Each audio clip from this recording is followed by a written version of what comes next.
حضرت وہب ابن منبہ علیہ رحمہ فرماتے ہیں کہ بنی اسرائیل کے اندر ایک بادشاہ محل بنانے جا رہا تھا. محل آج بھی جس آدمی کی سوسائٹی کے اندر 2-4 کلے 2-4 ایکڑ کسی غریب کے آ جائیں، وہ یا تو اسے دھمکاتا ہے یا بلیک میل کرتا ہے، کچھ نہ ہو سکے تو پھر قتل ہی کرا دیتا ہے معاذ اللہ. اور یہ خبریں عام ہمیں سننے پڑھنے اور دیکھنے کو ملتی ہیں. بادشاہ محل بنانے جا رہا تھا. ایک غریب بی بی رہتی تھی، اس کی جھونپڑی بادشاہ کے محل کے نقشے میں آتی تھی. بادشاہ نے کہا بی بی منہ مانگی قیمت لے لو، خالی کر دو یہ مکان. بزرگوں کو اپنے جھونپڑیوں سے بڑی دلچسپی ہوتی ہے. بچے سوسائٹیوں میں چلے جاتے ہیں، ابا جی کہتے ہیں مجھے گاؤں میں رہنے دو، میرا یہی دل لگتا ہے، مجھے اس گھر سے دلچسپی ہو گئی. اماں کہنے لگی بادشاہ میں یہاں بیاہ کے آئی تھی، خامد انتقال کر گیا، اولاد اللہ نے دی نہیں، میں پکا ہوا پھالوں، گر جاؤں گی تو تیرا ہی ہے، لیکن مجھے اس آشیانے میں رہنے دے. یہ گھونسلہ میں نے تنکا کر کے بنایا، مجھے رہنے دے، نہ مجھے نکال. کہنے لگا میرا نقشہ خراب ہوتا ہے.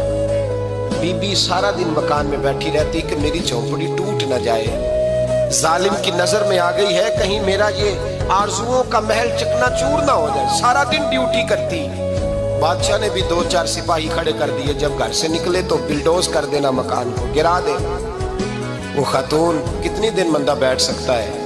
ایک دن سر شام گھر سے نکلی، 2-1 گھنٹے کے بعد واپس آئی تو مکان گر گیا تھا، دیوار بن گئی تھی. حضرت وہب ابن منبہ فرماتے ہیں بس اس نے دعا کی تو رب کریم نے وہ شہر سارا تباہ کر دیا. اس بی بی نے 2 جملے کہے تو الٹ پلٹ دیا وہ سارا شہر. میرے نبی کریم علیہ السلام نے فرمایا جب مظلوم کے ہاتھ دعا کے لیے اٹھتے ہیں تو عرش کا مالک آسمان سے کہتا ہے کھول دے سارے دروازے، اس کے بیچ کوئی پردہ نہیں رہنا چاہیے، آنے دے. مظلوم ہے، اس پر ظلم ہوا ہے. لوگ کہتے ہیں میں بے چین رہتا ہوں صاحب، مولانا صاحب پیر صاحب، وہ گھر کے کونے سے چیخنے کی آواز آتی ہے، کوئی دم مل جائے، کوئی تعویذ ہو جائے، کچھ ایسا ہو جائے کہ بچت ہو جائے، کوئی ایسی پھونک لگ جائے کہ آرام آ جائے.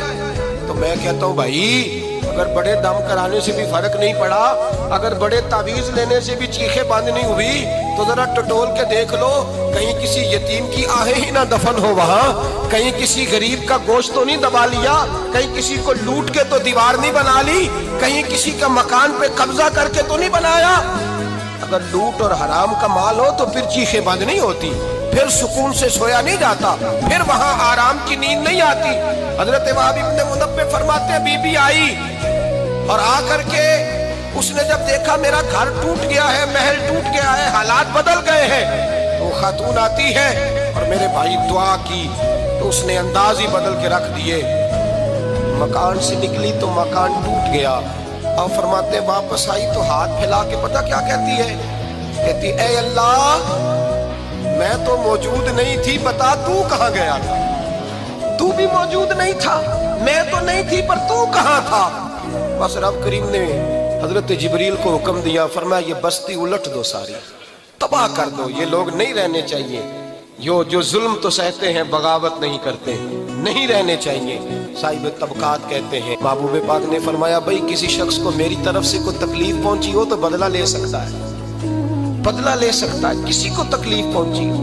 صحابہ پھوٹ کے رونے لگے، محبوبہ کرم ہی کرم ہوا ہے، رحمت ہی رحمت آئی. آپ کے بارے میں گمان کرنے والا بھی دائرہ ایمان سے نکل جائے گا. حضور آپ کیا فرما رہے ہیں؟ فرمایا نہیں بھئی اٹھو.